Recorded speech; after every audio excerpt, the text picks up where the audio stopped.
To many, the unnerving picture is becoming all too frequent. The destruction of our environment, the breathtaking beautiful landscapes in the name of development.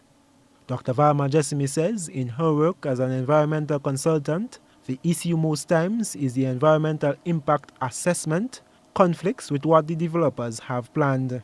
It is the responsibility of our governments or physical planning unit or Ministry of Environment or Fisheries Department to implement, to enforce, to monitor those recommendations that are presented in environmental impact assessments or are in our own legislation.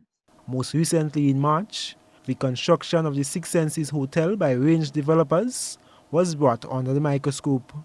The mangroves were uprooted and the salt pond exposed, with Sagesse businessman Michael Miransky claiming that the present development had compromised an agreement between government and the Organization of American States, OAS.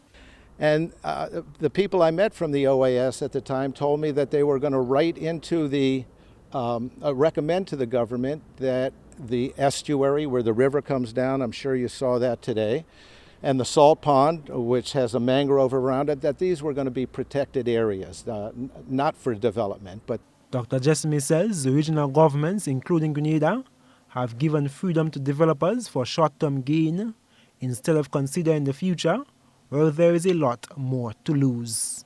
Because we cannot continue doing that. Our governments, in particular Grenada, have pledged that they will protect 20% of our mangroves and marine resources. Why 20%?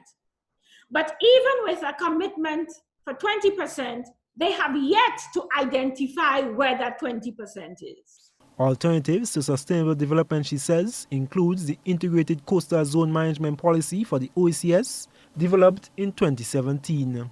Well, there are ways to design with nature. You can build boardwalks through a mangrove and access it. You do not have to cut it down. You can build away from the coastline and let the mangrove become a natural barrier and integrate it into your project. There are ways that you can access the sea through floating jetties and boardwalks, etc., and leave the mangroves to do what they do best.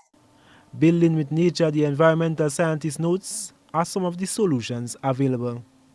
I am Gerard Joseph for GBN News.